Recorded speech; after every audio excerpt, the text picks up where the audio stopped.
AKTU के exams के लिए अभी भी YouTube के रैंडम वीडियोस देख रहे हो? मुझे भी वही प्रॉब्लम थी। फिर मैंने डाउनलोड किया यूनिक सीरीज ऐप जो AKTU के सिलेबस के हिसाब से बना है। अब हर सब्जेक्ट एकदम इजी लगता है। यहाँ मिलते हैं जो वीडियो लेक्चर्स, नोट्स और प्रीवियस ईयर पेपर्स, सब AKTU सिलेबस के अकॉर्डिंग। बेस्ट पार्ट, पहली परचेज पे 20% ऑफ भी है। बस कोड यूज करो, सेव 20। डाउनलोड करो अभी unique series app, smart students की चॉइस। हेलो स्टूडेंट्स, मेरा नाम है साक्षी अग्रवाल और यूनिक सीरीज में आप सभी का बहुत स्वागत है। तो आज है आपका one shot video lecture of structural analysis, जिसमें आज मैं आपको स्ट्रक्चरल एनालिसिस के एग्जाम पॉइंट ऑफ व्यू से हर यूनिट से इम्पोर्टेंट क्वेश्चंस बताने वाली हूँ कि कौन कौन से क्वेश्चंस आपके एग्जाम के लिए इम्पोर्टेंट होने वाले हैं।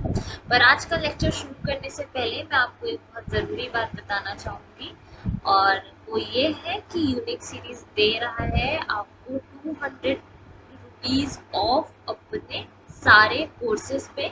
तो ये ऑफर आप ये कूपन कोड अप्लाई करके आपको मिल सकता है। ये कूपन कोड है आपका एग्जाम 200। तो स्पेशली आपकी प्रिपरेशन को और आसान बनाने के लिए हमने हमारे सारे कोर्सेज पे ये ऑफर अप्लाई किया है। आप ये कूपन कोड सारे कोर्सेज पे अप्लाई कर सकते हैं और इसका फ़ायदा उठा के आप ज़रूर अपनी तैयारी को बनाइए यूनिक। तो चलिए स्टार्ट करते हैं। तो सबसे पहले है हमारा यूनिट 1। तो यूनिट 1 में आपके जो इम्पोर्टेंट क्वेश्चंस होते हैं वो कुछ ऐसे हैं।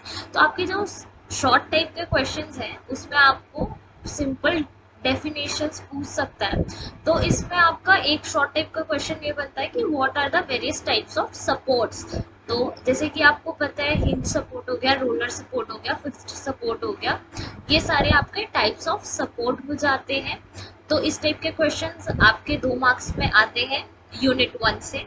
आपका दूसरा क्वेश्चन है what do you mean by static indeterminacy, explain giving at least 2 examples with reference to trusses. तो इसमें ये भी आपका अगर सिर्फ इतना क्वेश्चन आता है what do you mean by static indeterminacy, तो ये इस टाइप का आपकी 2 मार्क्स की क्वेश्चन में आ जाता है। अगर उसके साथ आपको कुछ एग्जाम्पल दे या आपको किसी ट्रस्ट की डिटर्मिनेसी फाइंड करने के लिए बोल दे, तो वो फिर क्वेश्चन आपका ज़्यादा मार्क्स के लिए आ सकता है।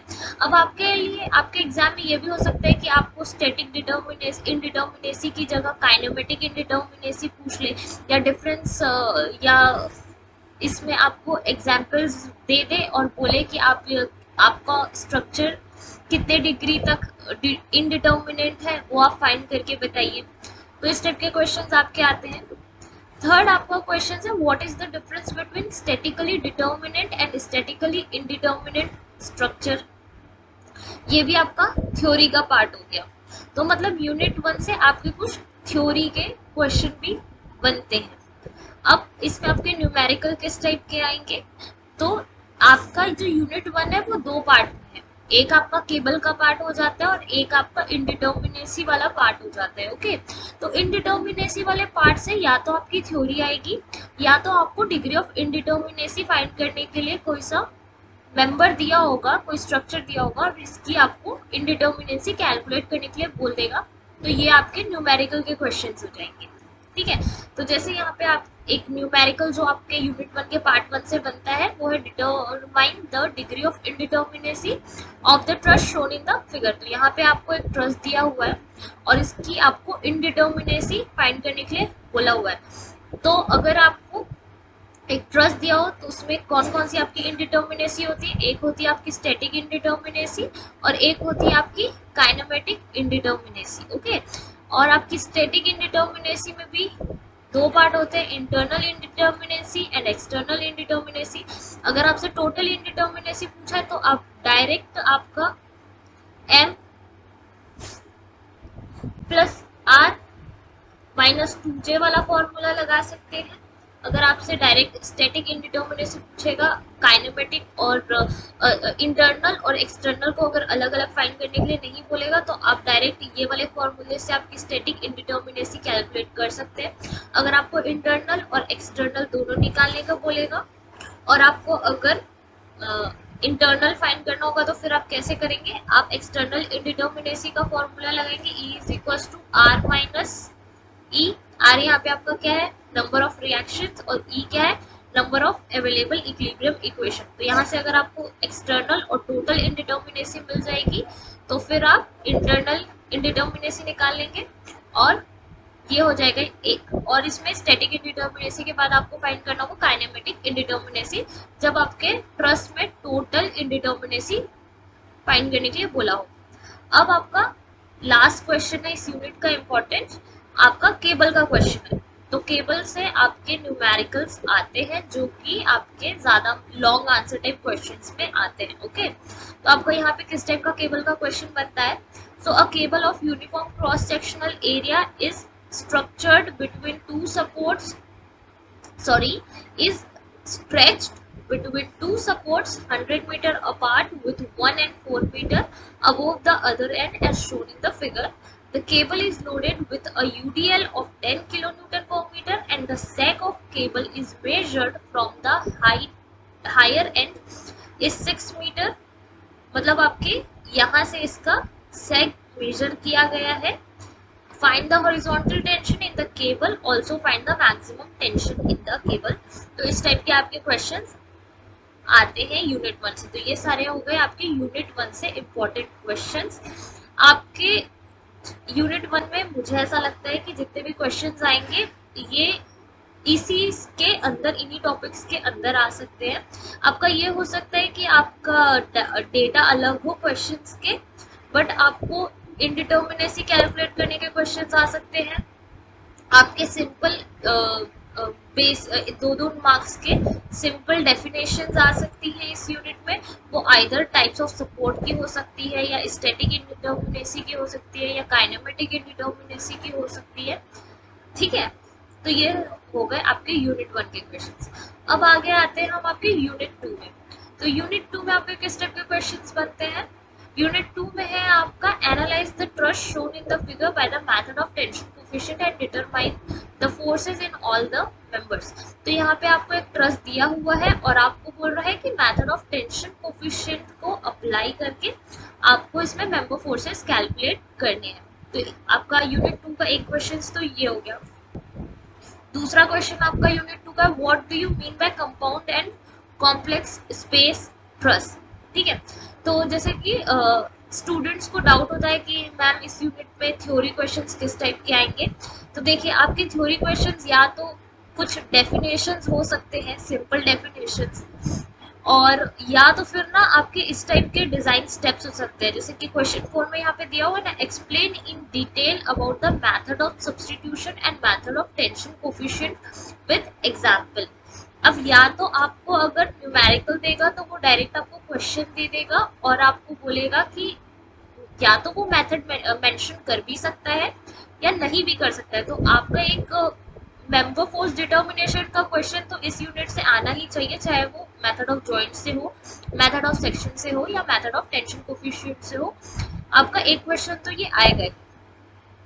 अब उसके बाद अगर आपकी थ्योरी आती है तो आपकी थ्योरी किस टाइप की आएगी, वो उसमें आपको जितने भी हमने मेथड्स पढ़े हैं उसके अबाउट डिटेल्स में उसकी जो स्टेप्स प्रोसीजर होते हैं वो लिखने को आ सकता है। तो जैसे कि आपके एग्जाम में एक बार आ रखा है कि explain in detail about the method of substitution and method of tension coefficient with example. बाकी आपके एग्जाम में जितना मैंने देखा है आपके टेंशन कोफिशिएंट मेथड से ट्रस्ट का एनालिसिस ज़्यादा आता है, तो आप मेथड ऑफ टेंशन कोफिशिएंट थोड़ा ज़्यादा अच्छे से पढ़ के जा सकते हैं। ओके, एंड इसमें जो थर्ड क्वेश्चन है, how you will be determine which member of the trust do not carry force. तो ये क्वेश्चन आपका 0 फोर्स मेंबर वाला हो जाता है, जिसमें आपकी थ्योरी थी, जिसमें आपके पास अगर 2 कोलिनियर मेंबर्स हैं और उसमें एक थर्ड नॉन कोलिनियर मेंबर है, तो जो थर्ड नॉन कोलिनियर मेंबर होगा उसमें मेंबर फोर्स क्या होगा, 0। और क्या था कि अगर आपके पास 2 मेंबर्स हैं जो नॉन कोलिनियर है और उसमें कोई एक्सटर्नल लोड एक्ट नहीं कर रहा है, तो दोनों मेंबर्स में जो मेंबर फोर्स होगा वो कितना होगा, 0। तो यही क्वेश्चन है, इसे डायरेक्ट 0 मेंबर फोर्स डायरेक्ट नहीं पूछ के यहाँ पे आपको पूछा है कि trust do not carry force, तो ये वही वाला क्वेश्चन हो जाएगा। ओके, तो ये हो गया आपका यूनिट 2 से क्वेश्चंस। यूनिट 3 से आपके क्वेश्चंस आ सकते हैं।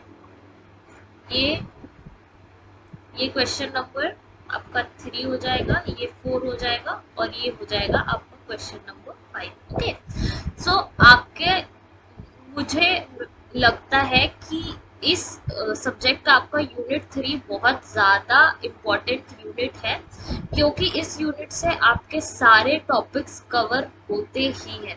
तो जैसे इसमें अगर आपको सिंपल डेफिनेशंस में आ गया तो आपको डेफिनेशंस में पूछ लेगा define strain energy, resilience of the member. ठीक है, तो सिंपल आपकी डेफिनेशन आ जाती है। सिंपल डेफिनेशन में 2 मार्क्स के और आपकी जो शॉर्ट क्वेश्चन बन सकते हैं वो है स्टेटमेंट ऑफ कास्टिग्लियानोस फर्स्ट थ्योरम, ये भी आपके शॉर्ट आंसर में आ सकता है। State and prove Maxwell's reciprocal theorem, तो ये आपका लॉन्ग क्वेश्चन हो जाएगा, क्योंकि यहाँ स्टेट, अगर सिर्फ आपको स्टेट बोल देगा मैक्सवेल्स रेसिप्रोकल थ्योरम तो ये आपके 2 मार्क्स के क्वेश्चन में आ सकता है। अब स्टेट एंड प्रूव बोल रहा है तो ये आपका लॉन्ग आंसर टाइप क्वेश्चन बन जाता है। Okay, now the fourth question is आपको डिफ्लेक्शन एंड रोटेशन फाइंड करने के लिए बोल रहा है at free end of cantilever beam unit load method का यूज करके। तो यहाँ पे आपका एक न्यूमेरिकल भी बनता है स्लोप एंड डिफ्लेक्शन फाइंड करने का, तो ये भी आपको अच्छे से पढ़ना है कि स्लोप एंड डिफ्लेक्शन हमें कैसे फाइंड करना है। तो मतलब इस यूनिट से आपकी थ्योरी भी इम्पोर्टेंट है और आपके न्यूमेरिकल भी इम्पोर्टेंट है। आपको slope and deflection slope and deflection का मुझे लगता है कि एक ना एक क्वेश्चन तो आएगा ही आपके एग्जाम में।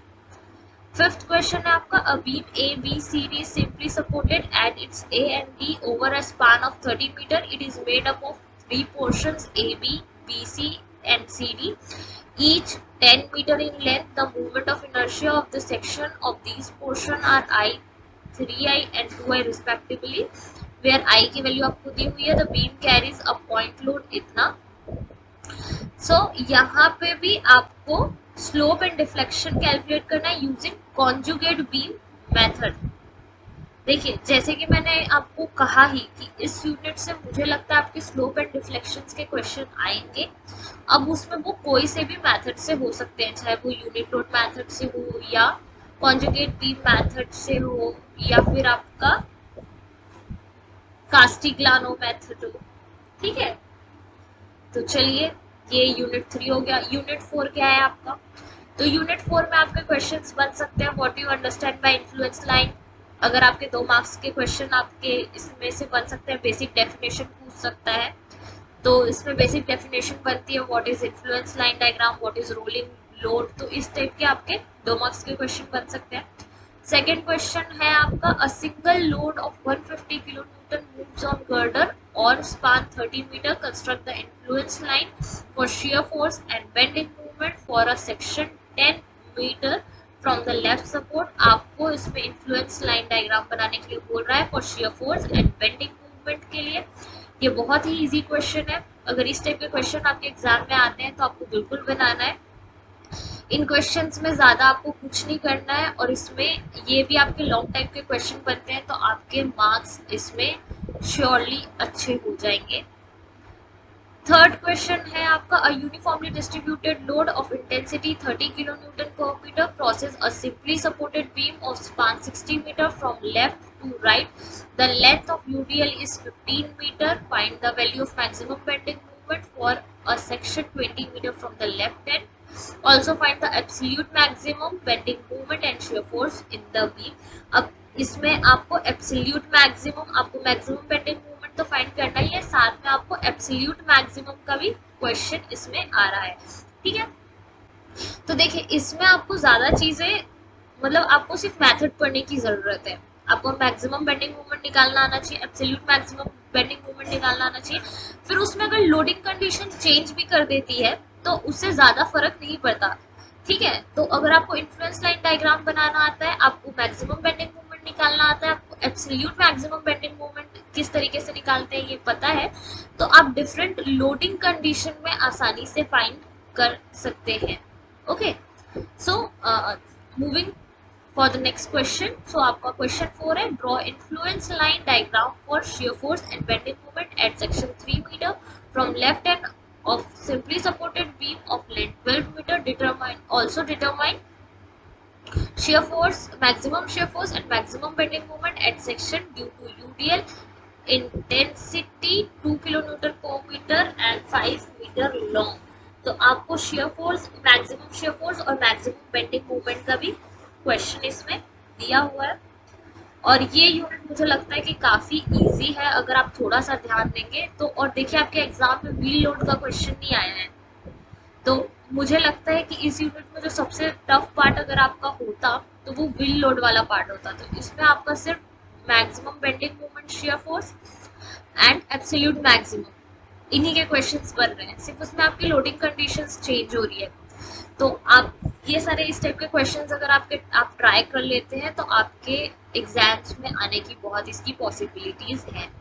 ओके, अब आपका फिफ्थ क्वेश्चन है, state Muller Breslau's principle for determinate structure.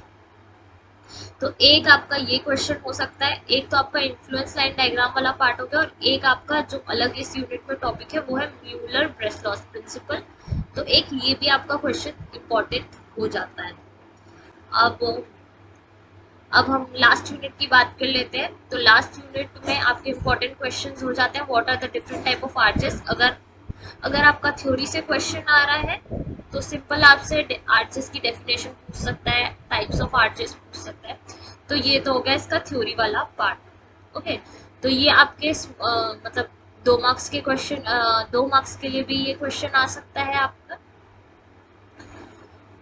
और आगे इसमें है, a 3-hinged semicircular arch of radius r carries a UDL of W per run over whole span. Find horizontal thrust and location and magnitude of maximum bending moment। आपका इस type का question आ सकता है। आपको एडीज थ्योरम का principal पूछ सकता है। आपका फोर्थ क्वेश्चन है, define the term normal thrust and radial shear force as applied in 3 hinged arches, obtain expression for the same। तो आपका देखिए आपके डेरिवेशन आ सकते हैं कि किस तरीके से आपको normal thrust, radial share thrust का एक्सप्रेशन आप निकालेंगे। तो आपको ये भी पढ़ना है कि आपके डेरिवेशंस किस तरीके से बन सकते हैं। अब आपका तो इस यूनिट से जो लास्ट आपका इम्पोर्टेंट क्वेश्चन बन सकता है वो है, a 3-hinged parabolic arch of span 30 meter and central rise of 5 meter, it is subjected to a concentrated load of 40 kilonewton at span 6।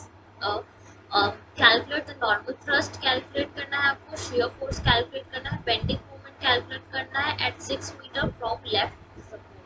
ठीक है, तो ये सारे क्वेश्चंस आपके एग्जाम पॉइंट ऑफ व्यू से इम्पोर्टेंट है। तो अगर आप इतने क्वेश्चंस कर लेते हैं तो मुझे लगता है कि आपके क्वेश्चन आपके एग्जाम में मोस्टली क्वेश्चंस अटेम्प्ट हो जाएंगे। तो आप ज़रूर इन क्वेश्चंस को ट्राई करिए और होपफुली कि ये सारे क्वेश्चंस आपके एग्जाम में आए। Okay, thank you. आज का आपका लेक्चर यहीं खत्म होता है।